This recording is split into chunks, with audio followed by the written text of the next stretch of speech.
Goeiemôre gemeente. Hartlik welkom by vanoggend se erediens.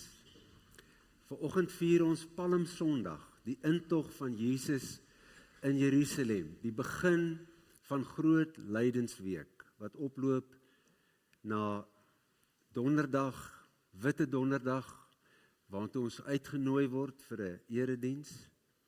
En natuurlik Goeie Vrydag en Opstanding Sondag. Reg oor die wêreld word Palmsondag vandag gevier. Dit maak dit besonder dat ons deel is van 'n groot skare van geloofsgetuies wat hierdie spesiale Sondag saam vier. Welkom aan elkeen van julle en mag julle saam almal iets beleef van hierdie wonderlike intog van Jesus in Jerusalem. Iets wat ons gaan leer ken as 'n bittersoet intog. En in die diens sal ons verder so 'n bietjie meer daarvan leer. Wanneer ons uitgaan vanoggend, sal daar palmkruisies uitgedeel word by die deure wat jy saam met jou kan neem en so 'n bietjie daarmee saam kan reis hierdie week in jou gebede en in jou nadenke. Vanoggend het ons ook 'n dubbele doop. En hier is ons twee dopelinge, Lenke Willemse en Sarel van Amstel. Ons sê vir julle ouers en julle familie baie welkom. Walten Francis van Amstel en Martin en Desiree Willemse. Dis goed om julle hier te hê vandag en mag julle saam met ons 'n wonderlike ervaring hê van die bediening van die sakrament van die doop. Liewe vriende, ons fotum word vanoggend geneem uit 'n teks wat eintlik aangehaal word in die intog, in die teks van Johannes 12 en dit is uit Sagaria 9 verse 9 en 10. Kom ons word 'n oombliekie stil en dan luister ons na hierdie woorde van die Here. Juig dogter van Sion, jubel dogter van Jerusalem. Kyk, jou koning kom na jou toe. Hy is regverdig en die oorwinnaar. Hy is nederig en ry op 'n donkie, op die hingsvul van 'n donkie merrie. Ek sal die strydwaans uit Efraim verdelg en die perde uit Jerusalem. Ook die strydboog sal verwoes word. Hy sal vrede aan die nasies verkondig. Hy en sy ryk sal van see tot see strek en van die rivier tot aan die uithoeke van die aarde. Amen. Liewe vriende, vir die Kersseremonie gaan ons, terwyl ons so sit, lied 456 verse 1 en 3 saam sing.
Gemeente, genade vir julle en vrede van God ons Vader, sy Seun ons Here Jesus Christus en die Heilige Gees wat in en deur ons lewe. Amen. Liewe vriende, ons kom vanoggend by die bediening van die doop, nadat ons twee pragtige lofliedere gesing het. Lied 456, Loof heel die skepping, loof die Heer, en daarna juig, juig in hom. Kom ons staan en dan loof ons die Here hartlik saam.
Liewe vriende, ons het as gemeente nou die voorreg om twee pragtige kindertjies, Sarel en Lienke, te doop.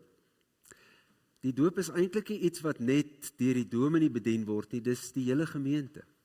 So in 'n sekere sin sou ons kon sê, ek het die voorreg om dit namens ons as 'n geloofsgemeenskap te doen.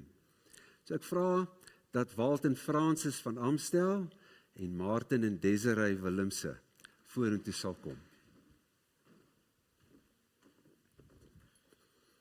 Julle kan sommer hier so staan. En vir my kyk. Daar sê. Vriende, die betekenis van die doop kan maklik verkeerd verstaan word.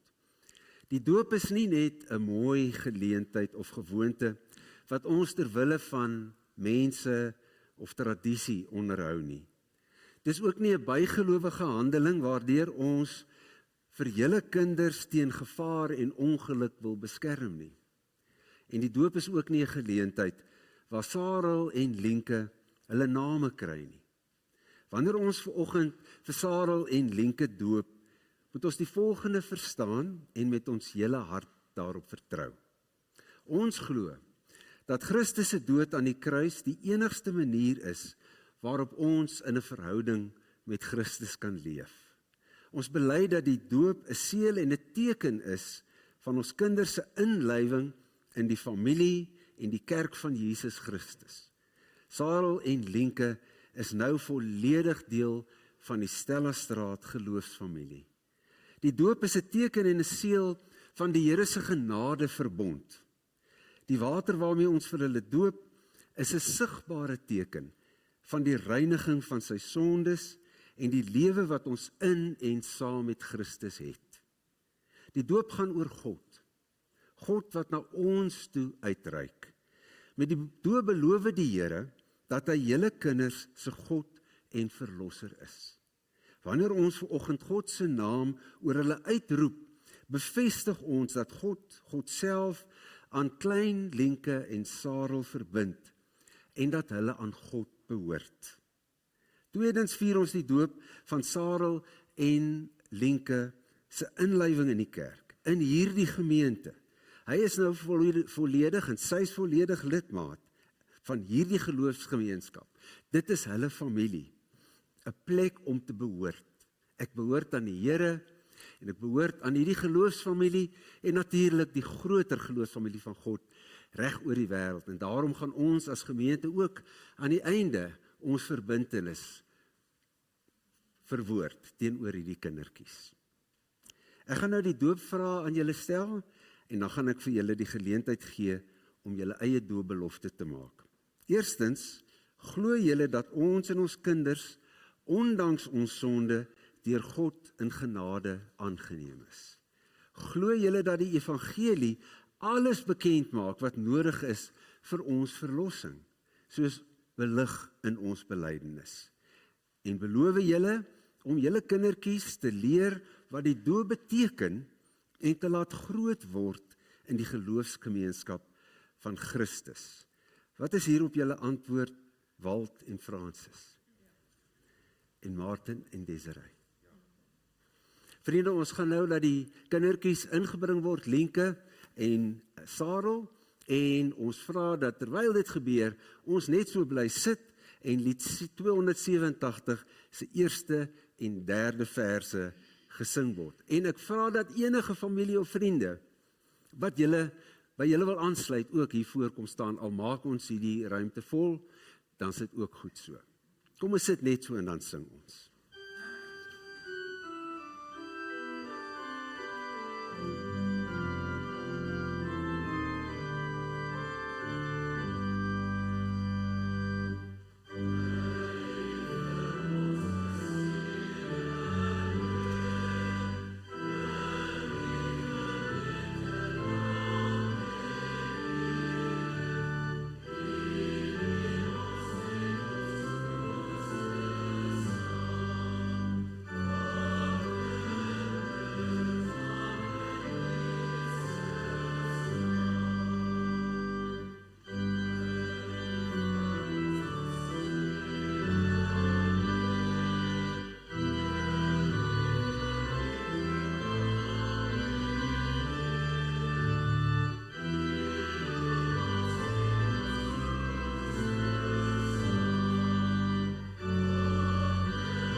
Kom staan sommer aan die kant.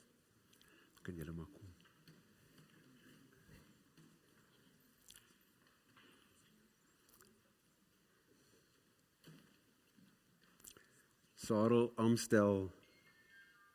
Sarel Wald van Amstel, ek doop jou in die naam van die Vader en van die Seun en van die Heilige Gees. Amen. Julle kan nou omruil.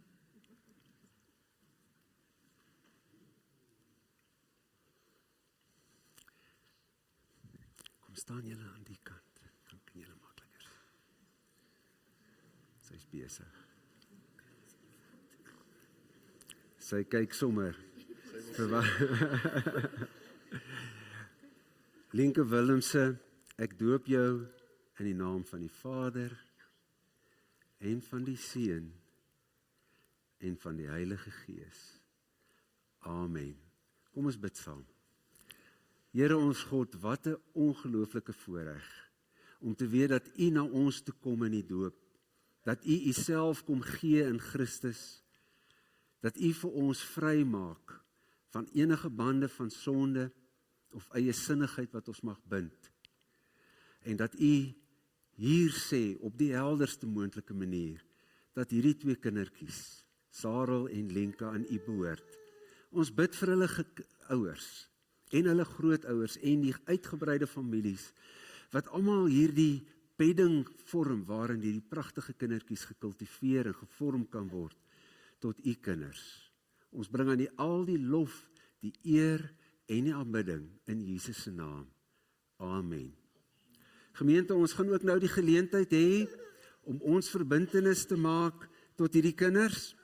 Ons as gemeente maak ook vandag 'n onderneming aan julle.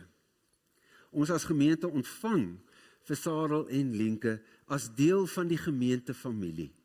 Ons onderneem om hulle op hulle geloofsreis te ondersteun en ons onderneem om hulle ouers en families in hulle doopondernemings by te staan. Gemeente, kom ons antwoord hardop. Wonderlik. Ons gaan nou 2 verdere verse sing wat op die skerm verskyn en terwyl ons dit sing, kan ons almal maar weer ons plekke inneem.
Walton Francis, Martin en Desiree, ek het natuurlik vergeet om julle doopkerse en doopkaartjies vir julle te gee.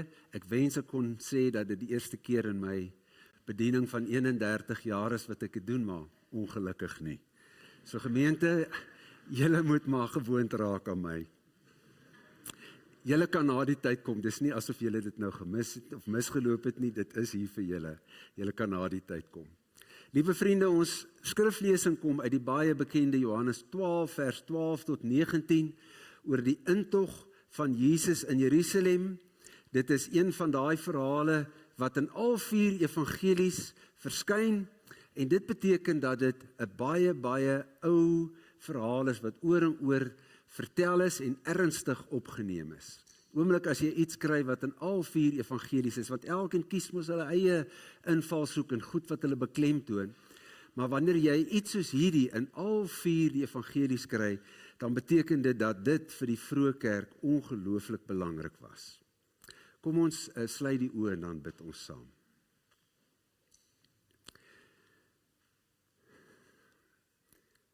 Here ons God, wanneer ons met oop harte en oop ore in u teenwoordigheid kom sit om te luister na u lewende woord, dan weet ons dat ons al ons bagasie, al ons ervarings en geskiedenisse na hierdie geleentheid toe bring. Dat ons maar net onsself kan wees wanneer ons voor u sit. Dat ons weet dat ons eintlik dit nie waardig is om te hoor hoe dat die lewende God met ons praat nie.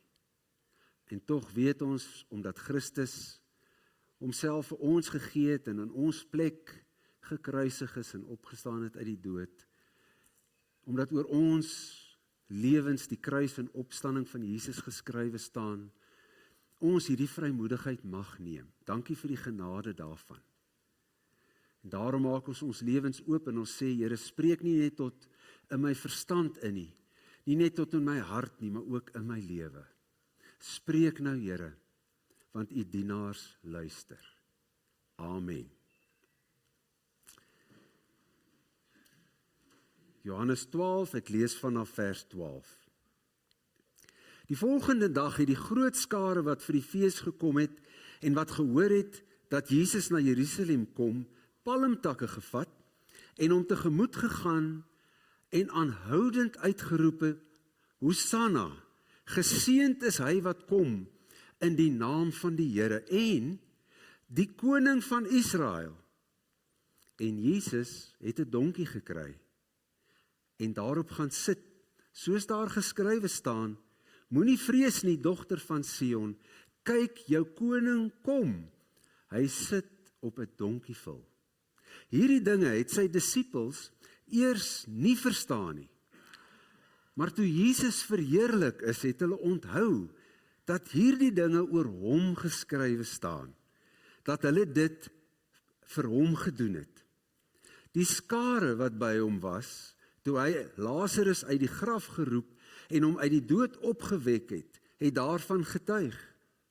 Die rede waarom die skare hom tegemoet gekom het, was omdat hulle gehoor het dat hy hierdie teken gedoen het. Die skare het gekom omdat dit so opwindend en interessant was en vreemd was dat Jesus vir Lazarus uit die dood opgewek het.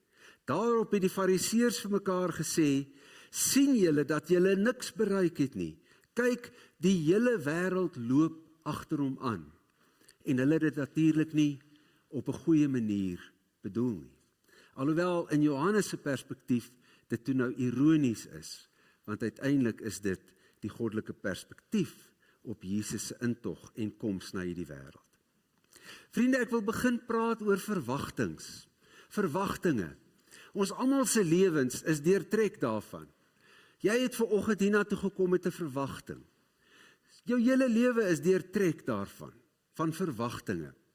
Hier het 'n groot menigte opgeruk na Jerusalem. Hulle het met 'n groot verwagting gekom.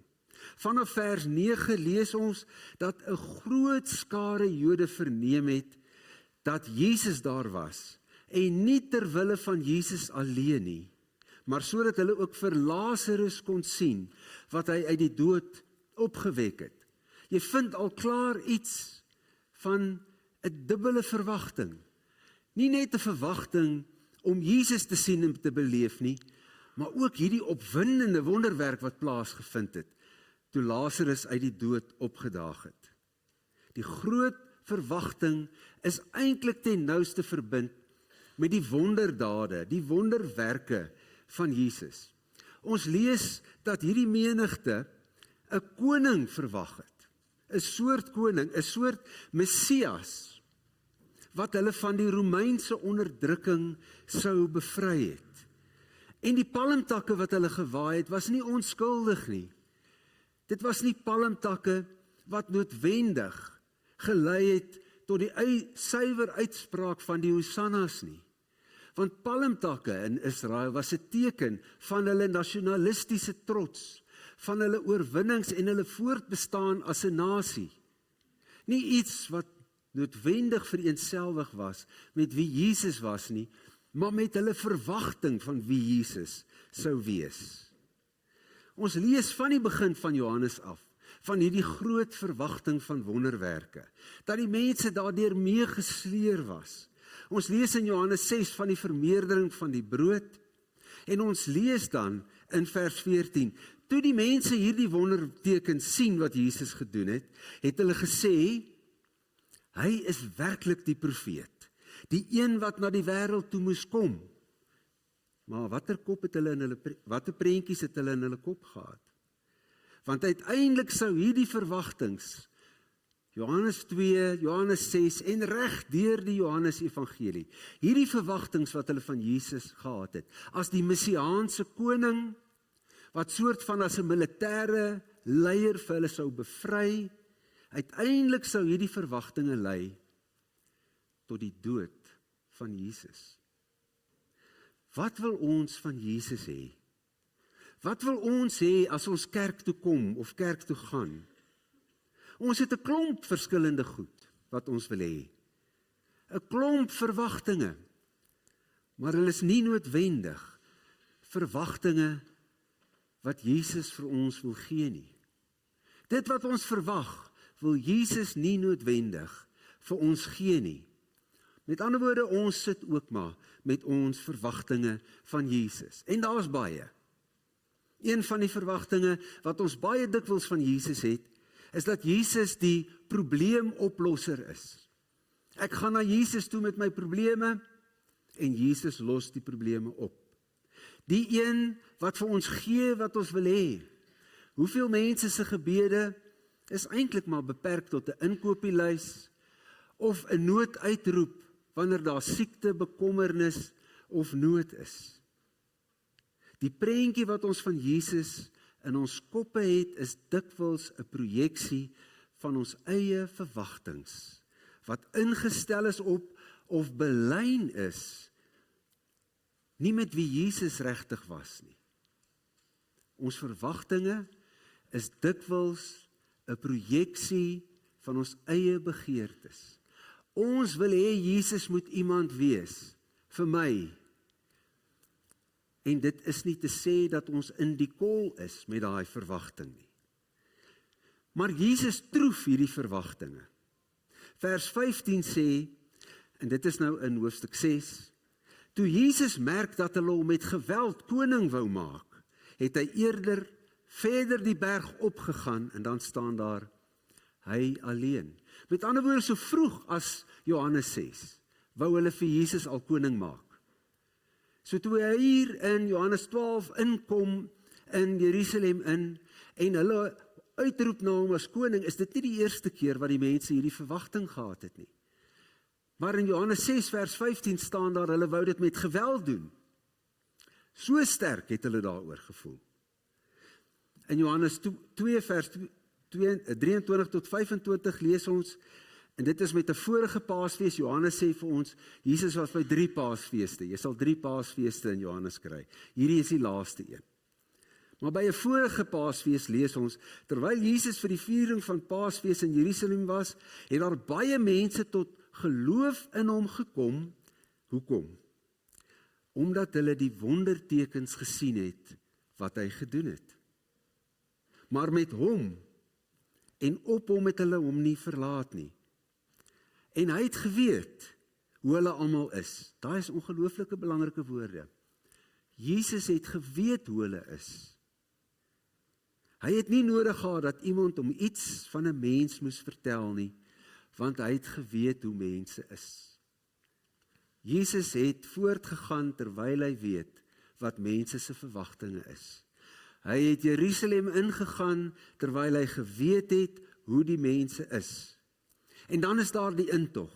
Jesus ry op die rug van 'n jong donkie, terwyl die mense luidkeels Hosanna uitroep.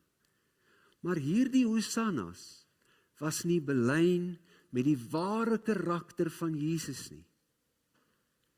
Hulle het hulle eie agendas en verwagtinge geprojekteer op Jesus. Vandaar die titel van hierdie boodskap, hoe om Hosanna reg uit te spreek. Nie klinies die woord Hosanna nie, om het reg uit te spreek van die regte plek af, om die regte ding daarmee te bedoel. Dit is duidelik dat hulle Hosannas verkeerd uitgespreek was.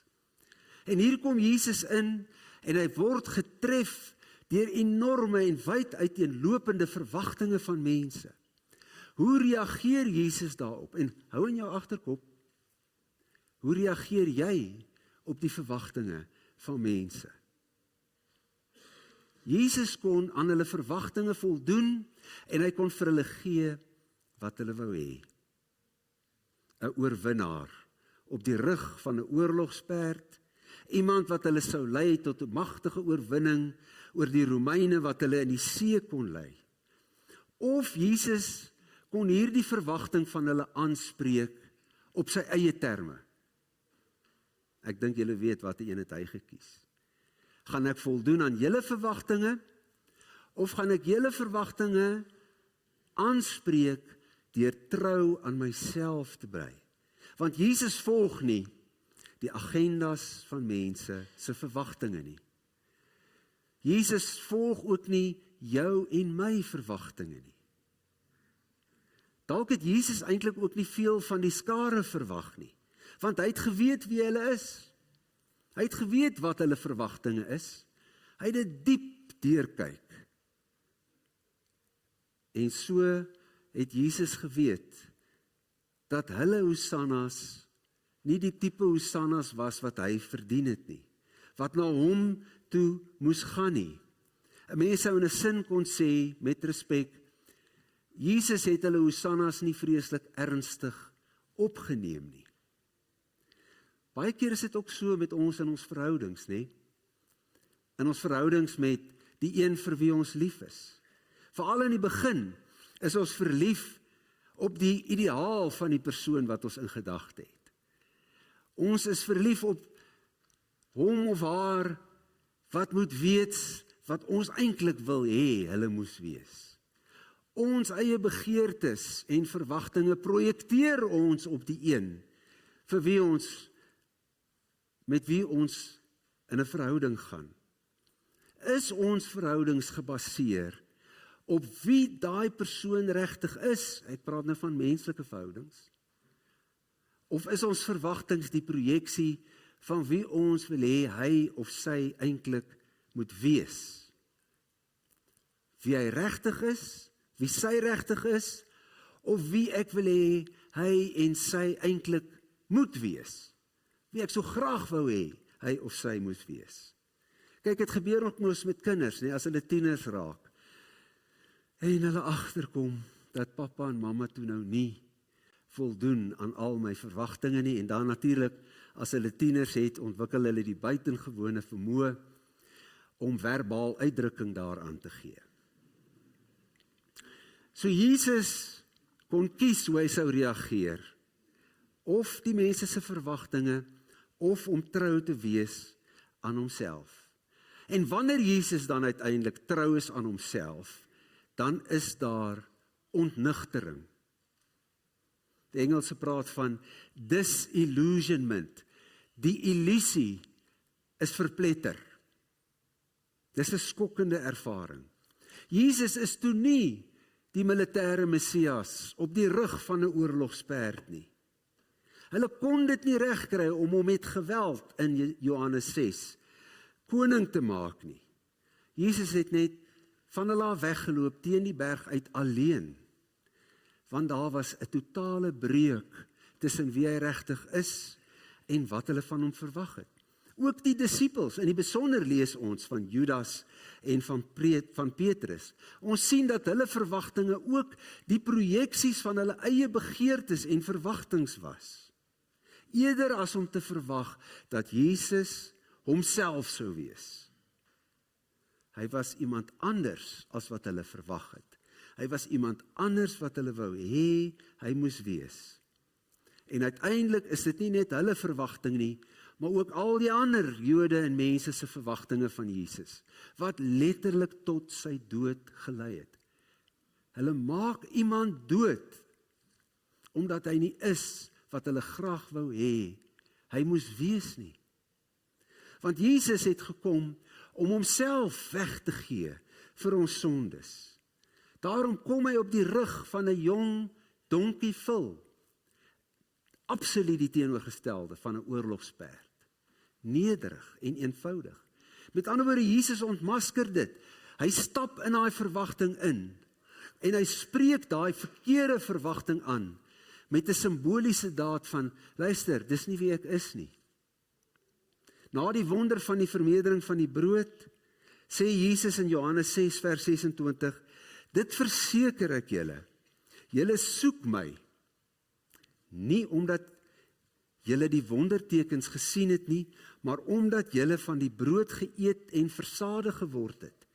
Julle moet nie werk vir die voedsel wat vergaan nie, maar vir die voedsel wat die ewige lewe gee. En dan sê Jesus in Johannes 6 vers 38, en ek weet hier was 'n reeks hieroor, oor die ek is uitsprake. Ek is die brood wat die lewe gee. En wie in my glo, wie na my toe kom, sal nooit weer honger kry nie en sal nooit weer dors kry nie. Maar wat julle betref, ek het reeds gesê, julle sien my en tog glo julle nie. Julle sien my, dieselfde mens wat hier voor julle staan. Julle sien my verkeerd. Julle glo nie. Julle is heeltemal op 'n ander plek. So mense sou weer kon sê, in Jesus se geval, hierdie verkeerde uitspraak van Hosanna gelei tot sy kruisiging en dood, iets wat hy van die begin af geweet het. En hoe maak Jesus? Hy moet kies. Gaan ek wees wie hulle graag wil hê ek moet wees? Of gaan ek myself wees? Vra weer vir jouself die vraag. Is ek wie mense wil hê ek moet wees? Of is ek die mens wat ek is, gemaak om myself te wees? Jesus kon net trou wees aan homself.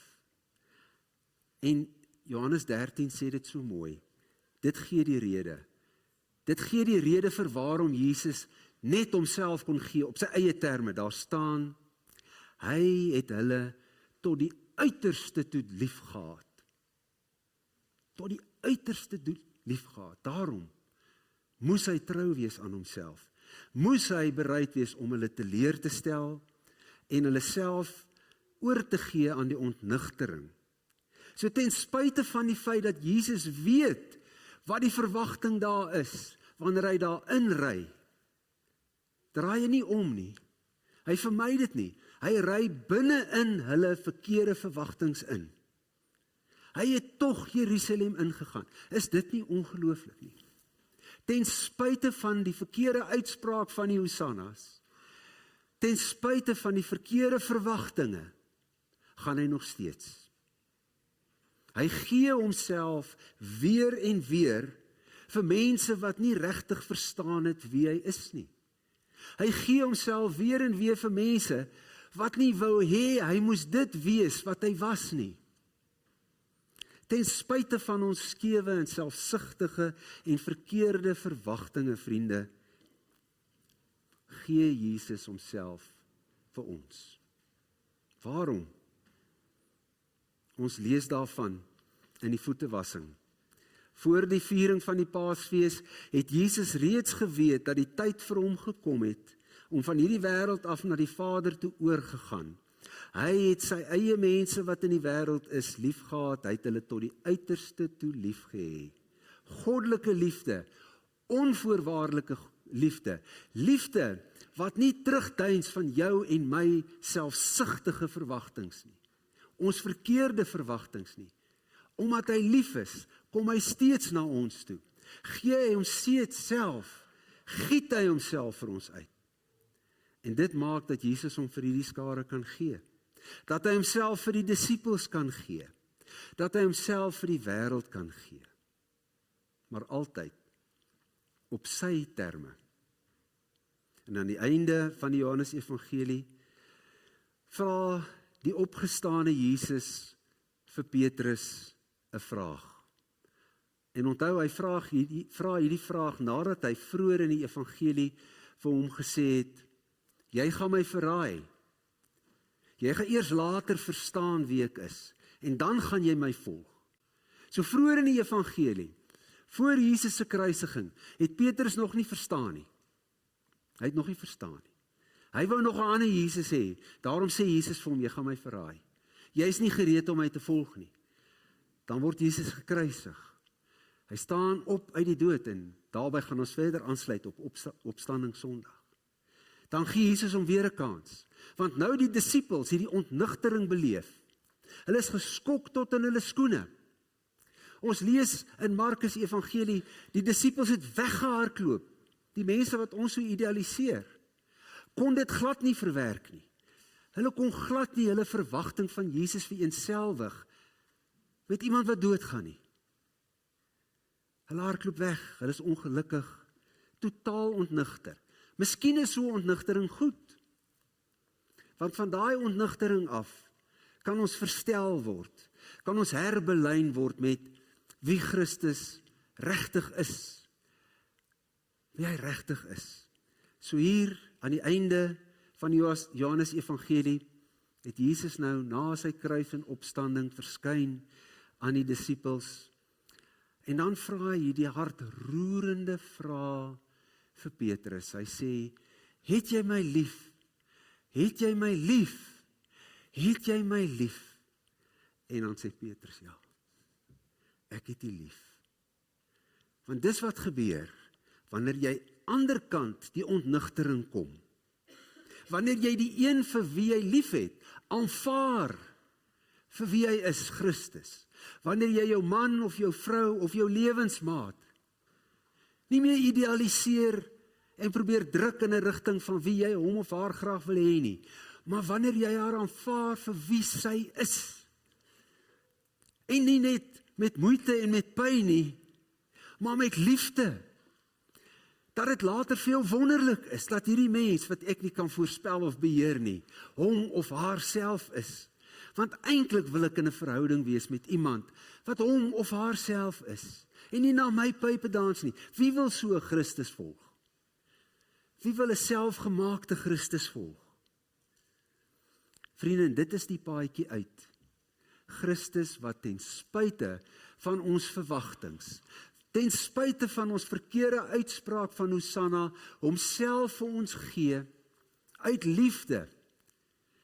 En dan wanneer ons ontnugter word en besef, my verwagtinge is soms net so wêrelds, so vervreemd van wie Christus werklik is, dan die kans te hê om verby die ontnugtering te gaan en vir Jesus te leer ken vir wie hy regtig is, al maak dit my ongemaklik, al stel dit my terleer, al kry ek nou nie alles wat ek wou hê nie, al word my gebede nie altyd volmaak en perfek beantwoord soos wat ek dit graag wou hê nie, is dit die liefde wat maak dat ek hierdie Jesus wat homself uitgegiet het kan volg.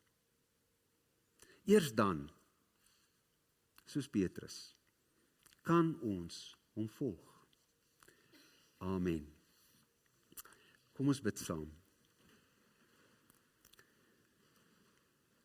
Here God,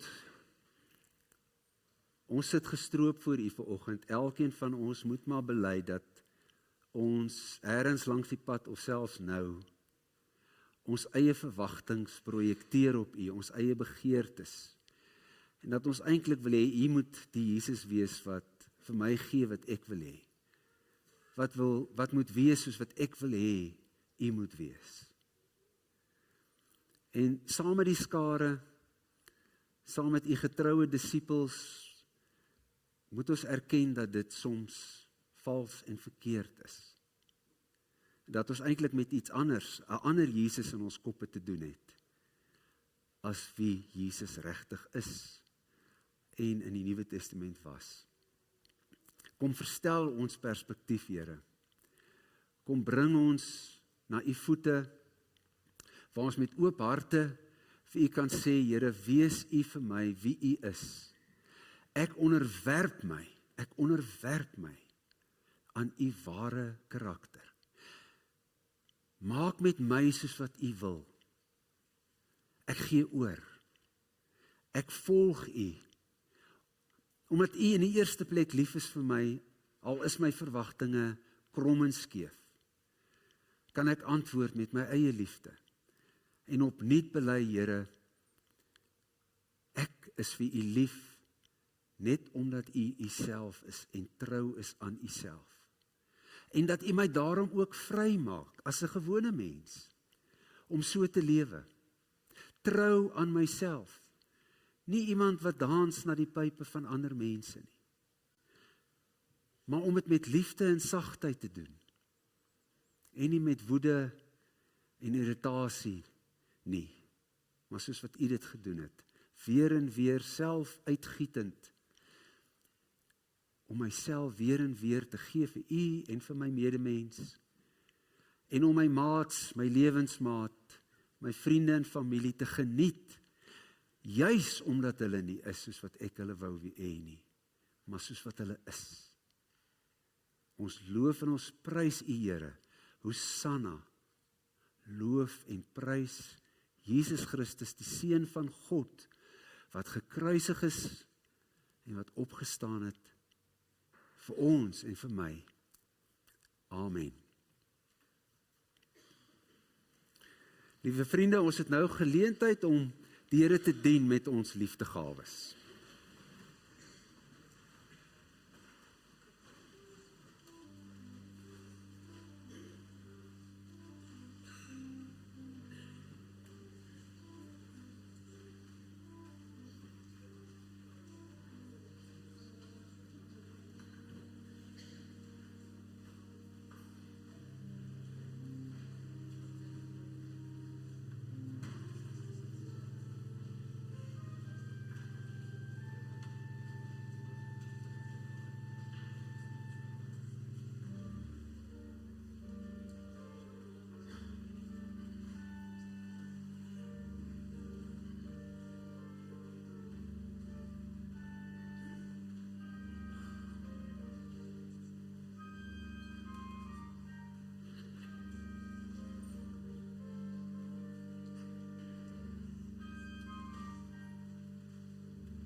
Vriende, in die tweede kwartaal is daar weer 'n Bybelstudiereeks wat gaan oor Paulus. Leer Paulus as mens sy briewe en teologie ken. Dis van 15 April tot 6 Mei en dan weer van 27 Mei tot 17 Junie. Wouter is die aanbieder. Hy het my ook om herinner dat julle asseblief julle palmkruisies by die deure moet ontvang. Ek het gewonder hoekom, maar ek dink is omdat hy een van die mense was wat hulle almal help vou het en hy wil nie dat al sy harde werk om dominee te was nie. Vriende, en dan is daar, dit het 'n bietjie uitgeval uit die blitsnuus uit, maar op hierdie Sondag is daar slegs die 9 uur en 6 uur stilworddiens. Dis in die skoolvakansie, 29 Maart, 5 April. Onthou ook die Paaswyding musiekaand, donderdag 2 April. Ek dink regtig dis iets om nie mis te loop nie. En dan Goeie Vrydag en nagmaal is Vrydag 3 April, dis ook 'n 9 uur diens. En natuurlik Opstanding Sondag, die 5de April om 9 uur. Ons plaas hierdie boodskap maar weer. 'n vorige gemeentebestuurder in 'n gemeente waar ek was, het wiskundig en wetenskaplik uitgewerk dat vir 'n gemeente om 'n afkondiging te vang, jy dit 7 keer moet afkondig op verskillende maniere. Miskien is Stella-straat hoogs intelligent en vang hulle dit na die eerste keer. Liewe vriende, ons het ook 'n onderlinge sorg indaba wat ons hou op donderdag 9 April van 7 uur tot 8 uur. Dit is die diensgroep waarvoor ek verantwoordelik is en ek sien baie uit daarna om al die kennis en ervarings van gemeentelede te oes. En ek wil jou verseker, as jy opdaag, beteken dit nie jy gaan verantwoordelikhede kry of skielik ingespan word nie. Dis regtig 'n aand van net luister na mekaar. Ek het regtig nodig om soveel input, soveel insette as moontlik van julle te kry. So onthou dit asseblief die 9de April hier in die Binnenhof. Ons dink aan Hein Hamman, aan Eleanor Botha en aan Hanta Grobler. Innige simpatie aan Henny en Hanta met die afsterwe van Henny se broer. Dan soos altyd geluk aan almal wat verjaar. As jy weet van iemand, dit beteken vir 'n mens baie as jy hulle op hulle verjaarsdag bel, doen dit gerus. En soos altyd vriende, is Stella-straat welkom aan al ons besoekers en nuwe lidmate. Ons het van verlede jaar af ongeveer 125 nuwe lidmate bygekry, wat eintlik ongelooflik is vir my. Met al my omswervinge moet ek sê, ek het nog net een keer van 'n gemeente gehoor wat dit oorgekom het, en dit was Hartenbos. Dit was nie 'n grappie nie. En net so terloops, Hartenbos ontplof nie net van afgetredenes nie, maar van jong mense. Die skool bars uit sy nate, die gemeente moes 'n jeugleraar kry. So, dink maar ook daaraan.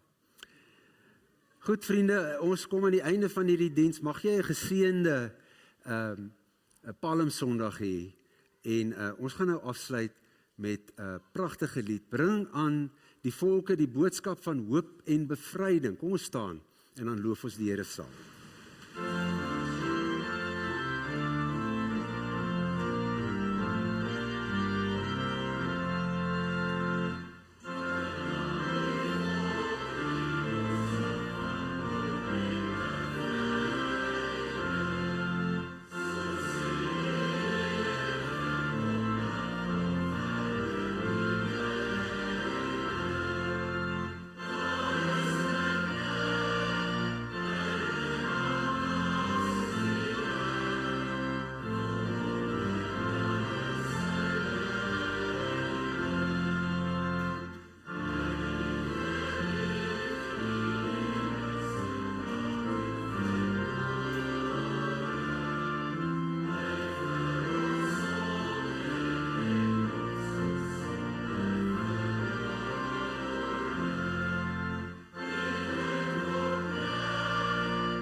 Vriende, ontvang nou die seën van die Here en gaan in sy vrede.